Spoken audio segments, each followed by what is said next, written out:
There is no denying that Rigathi Gachagua has forever changed the political landscape of Kenya. And in this video, I want us to look into some of the ways that Riggy G has managed to revolutionize that same space. And with no further ado, let's get after it. Number one, in recent times, we've seen Kalonzo Musyoka and Raila Odinga fundraising using a pay bill number, as you can see here.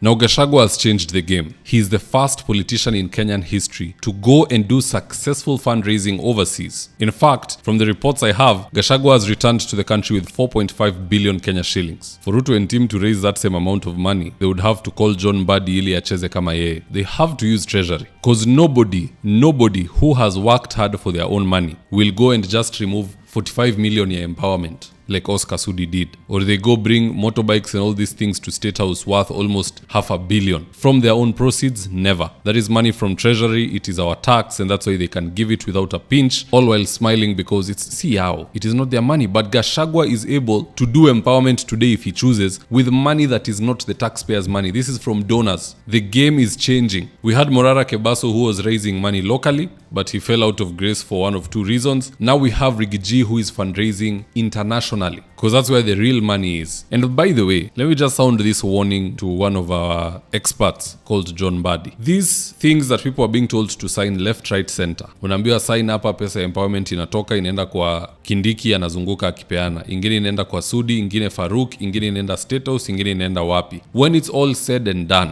wakati hii serikali imetoka, whether ni 2027, whether it is 2032, irregardless, the next EACC will be targeting you. Learn from your predecessor, Ukur Yatani. The moment Ukur Yatani left office, his son was apprehended because he was found with so much money in the form of dollars. Ukur Yatani was called in also to explain himself. He was in and out of EACC offices. Be careful what you sign. This applies even in the private world, the corporate world, sorry. Mdosi asikwambia wewe sign hapa pesa iende mahali fulani, and you just sign. It is your name and your signature on that slip. When they do internal investigations and auditing, the hammer falls on you. So be very careful, John. Kazi ni kazi, lakini si kila kazi ni worth kufanya. Also take care of yourself and your legacy and your loved ones. Number two, when Gashagua left Kenya and came back, everything came to a standstill. Quite literally, all security forces had to be dispatched to JKIA just to contain the hundreds of thousands of people that were there to receive Riggy G, as you can see in this image.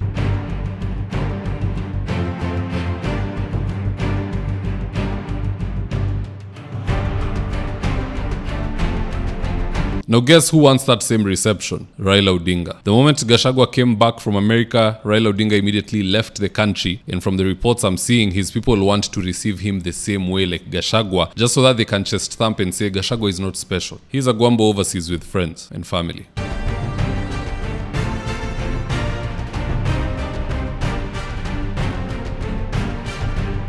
Anyway, it is within his rights. Let's see if he can match Gashagua pound for pound today. The Raila Odinga of old, maybe. But now that watu wamejua ni mtu wa deal na nusu mkate, I don't expect anyone to receive him other than Kindiki and Joho. Third way Gashagua has revolutionized the space is through holding successful political rallies in the United States in places such as Seattle, Boston, and Minnesota. But all other leaders that we have ni watu wa kuzurura Trans Nzoia, Nyeri, Makueni, and so on. Never before have we seen a leader who went out to seek out our brothers and sisters in diaspora. This is a first. And not just seeking them out for matters, oh, we need money. Also to hear their concerns and see how they can be quelled, because there's so many issues which are happening out there. Many Kenyans who are working in America, they pay double tax here and there, and many other countries. So by Gashagua going there, hearing what they have to say, hearing their issues, and showing the willingness to address these issues, even if those are not votes he's receiving, that is influence that he could be getting. Somebody who is a breadwinner in America and is in charge of a household in Kenya which has 5 or 6 family members, akiwaambia tutapiga kura hivi sababu huyu jamaa ametusaidia hivi na hivi, ama anaenda kutusaidia hivi na hivi, those are votes. The game has been changed. Now, when you're campaigning in Kenya, you need serious money. You have to also go to America, sit with the people there in diaspora. You have to go to the UK, wherever people are, whether it is Saudi or wherever, you have to go and sit with them. And I would even encourage them to go to places like Saudi. If our leaders are constantly going there, the Saudi government will try its best not to victimize our people. Number 4, Riggy G is going to be a lifelong case study. as to why a president and his running mate can never be from the same party. And the reason is rather simple: betrayal. The type of backstabbing and ruthlessness that Ruto has shown, it will never ever be forgotten. Kuimpeach Mutu in 2 months when an entire region trusted you and gave you their votes, and they are the ones who gave you the bulk of the vote, and you don't want to listen to them, you listen to your corrupted heart that huyu lazima atoke. In future that mistake will never happen. Itakuwa watu wanaenda kuform serikali, mmoja anaambia mwingine ingia chama yangu, anaambia hiyo tumesoma historia pale nyuma, we are not going to repeat the same mistake. So those are some of the 4 ways that Gashagua has changed the space of politics in Kenya, and it's a change for the better. Kila mtu akuje na chama yake, kila mtu azunguke aongee na Wakenya kila mahali, don't just stay in your region, and I believe at the end of the day we'll have a much better country for each and every one of us. Now, having said that, guys, do drop me your comments in the comment section below, and I'll do my best to read them and to give you a response. And with that, here's today's ad of the day. If you're in need of electrical wiring, solar installation, or electrical fittings such as strip lights, snake lights, downlighters, or chandeliers, contact Engineer Wycliffe at 0707 476602, and he'll get your house dapped up.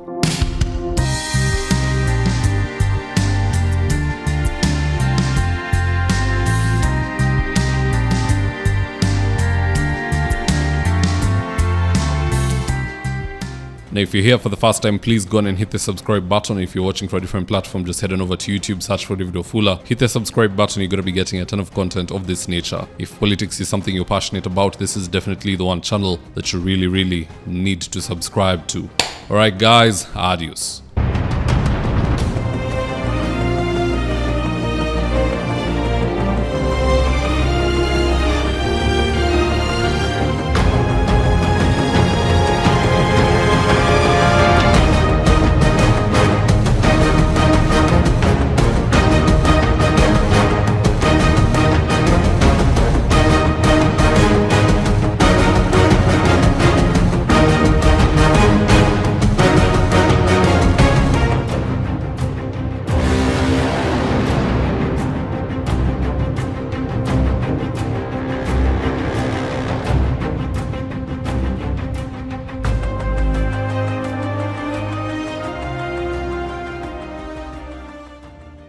Thank you for choosing David Wafula as your primary news platform.